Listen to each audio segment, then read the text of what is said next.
Hello everyone, मैं प्रदीप कुमार आगाज IAS institute में आप सभी का स्वागत करता हूं। तो आइए आज के इस वीडियो में हम लोग बात करने वाले हैं शासन व्यवस्था से रिलेटेड यूपीएससी के प्रीलिम्स और मेंस के लिए आज के जितने भी मोस्ट इंपोर्टेंट टॉपिक है हम आप लोगों के लिए लेकर आए हैं। तो चलिए देखते हैं। तो देखिए, प्रीलिम्स के लिए जो टॉपिक है वो अनुसूचित जनजाति और अनुसूचित जनजाति से संबंधित संवैधानिक प्रावधान और संबंधित पहल, और मेंस के लिए जो टॉपिक है वो है भारतीय संविधान द्वारा अनुसूचित जनजातियों के लिए प्रदान किए गए सुरक्षा उपाय और भारत में जनजाति समूहों द्वारा सामना किए जाने वाले मुद्दे और भारत के जनजाति समाज को सशक्त बनाने के तरीके। तो चलिए हम यूपीएससी के प्रीलिम्स और मेंस के इन सभी टॉपिक के बारे में पूरे विस्तार से चर्चा करते हैं। तो देखिए चर्चा में क्यों है, आइए समझते हैं। तो देखिए, हाल ही में पूर्वोत्तर क्षेत्र के संस्कृति पर्यटन और विकास मंत्री ने राज्यसभा में देश की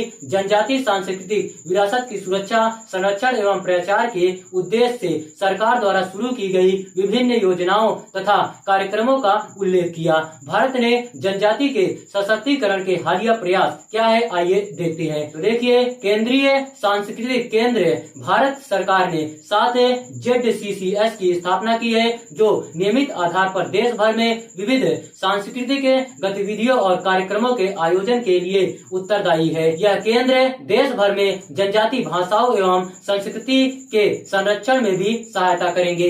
पटियाला, नागपुर, उदयपुर, प्रयागराज, कोलकाता, दीमापुर और तंजावुर में मुख्यालय के साथ इन परिषदों की स्थापना की गई है। क्षेत्रीय त्योहार, आइए समझते हैं। संस्कृति मंत्रालय के तहत प्रत्येक वर्ष क्षेत्रीय सांस्कृतिक केंद्रों के माध्यम से कई राष्ट्रीय सांस्कृतिक महोत्सव और कम से कम 42 क्षेत्रीय त्योहारों का आयोजन किया जाता है। इन गतिविधियों का समर्थन करने के लिए सरकार सभी क्षेत्रीय सांस्कृतिक केंद्रों को अनुदान स्वरूप सहायता प्रदान करती है। जनजाति भाषाओं का प्रचार, सरकार जनजाति भाषाओं को बढ़ावा देने, जनजाति भाषाओं के संरक्षण के लिए द्विभाषी प्राइमर्स के विकास और जनजाति साहित्य को बढ़ावा देने हेतु राज्य जनजाति अनुसंधान संस्थानों को अनुदान भी प्रदान करती है। जनजाति अनुसंधान सूचना, शिक्षा, संचार और कार्यक्रम TRU ECE योजना, इसके तहत जनजाति समुदायों की संस्कृति,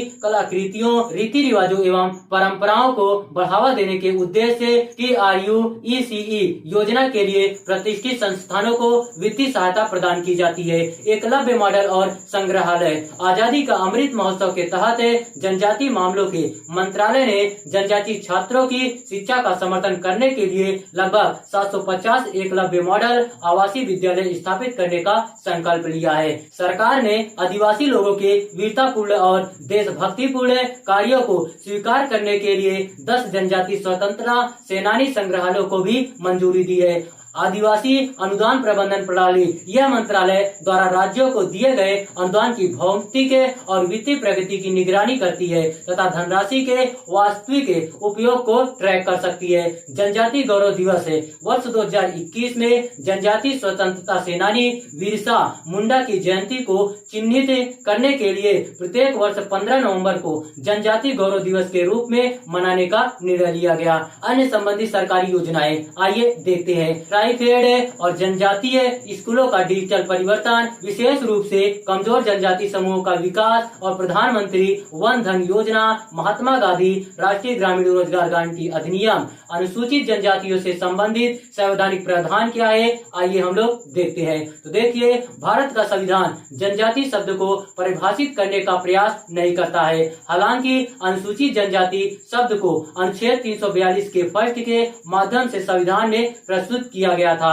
इसमें कहा गया है कि राष्ट्रपति सार्वजनिक अधिसूचना द्वारा जनजातियों या आदिवासी समुदायों या जनजातियों या आदिवासी समुदायों के कुछ हिस्सों या समूहों को निर्दिष्ट कर सकता है, जिन्हें एक संविधान के परियोजनों के लिए अनुसूचित जनजाति माना जाएगा। संविधान की 5वीं अनुसूची अनुसूचित क्षेत्रों वाले प्रत्येक राज्य में जनजाति सलाहकार परिषद की स्थापना का प्रावधान करती है। शैक्षिक एवं सांस्कृतिक सुरक्षा उपाय क्या है, आइए देखते हैं। अनुच्छेद 15 कोर के अन्य पिछड़े वर्गों, इसमें एसटी भी शामिल है कि उन्नति के लिए विशेष प्रावधान। अनुच्छेद 29 अल्पसंख्यकों के हितों की सुरक्षा, इसमें एसटी भी शामिल है। अनुच्छेद 46 राज्य विशेष देखभाल के साथ कमजोर वर्गों और विशेष रूप से अनुसूचित जातियों एवं अनुसूचित जनजातियों के वैश्विक तथा आर्थिक हितों को बढ़ावा देगा और उन्हें सामाजिक अन्याय एवं सभी प्रकार के शोषण से बचाएगा।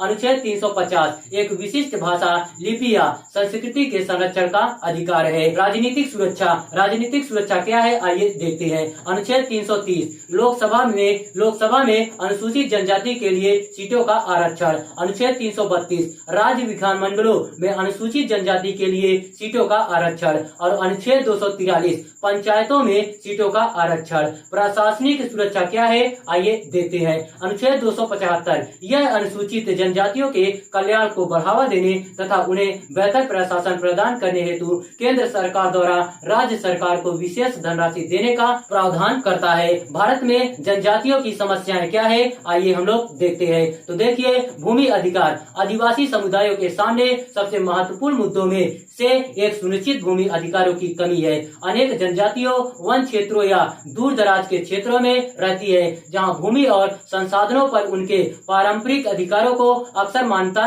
नहीं दी जाती है, जिससे विस्थापन एवं भूमि अलगाव की स्थिति उत्पन्न होती है। सामाजिक आर्थिक पहुंच का अभाव, जनजाति आबादी की स्थिति अक्सर सामाजिक आर्थिक रूप में हाशिए पर होती है, जिसमें गरीबी, गुणवत्तापूर्ण शिक्षा, स्वास्थ्य देखभाल एवं स्वच्छ पेयजल तथा स्वच्छता सुविधाओं जैसी बुनियादी सुविधाओं तक पहुँचे की कमी शामिल है। शिक्षा अंतराल, जनजाति आबादी के बीच शिक्षा का स्तर आमतौर पर राष्ट्रीय औसत से कम है। गुणवत्तापूर्ण शिक्षा तक पहुँच की कमी, सांस्कृतिक बाधाएं और भाषाई अंतर आदिवासी बच्चों के शैक्षिक विकास में बाधा बन सकते हैं। शोषण और बंधुआ मजदूरी, कुछ आदिवासी समुदाय शोषण, बंधुआ मजदूरी एवं मानव तस्करी के प्रति संवेदनशील है, विशेषकर दूर दराज के क्षेत्रों में जहां कानून प्रवर्तन कमजोर है। सांस्कृतिक क्षरण है, तीव्रता से हो रहे शहरीकरण एवं आधुनिकीकरण से जनजाति संस्कृतियों, भाषाओं और उनकी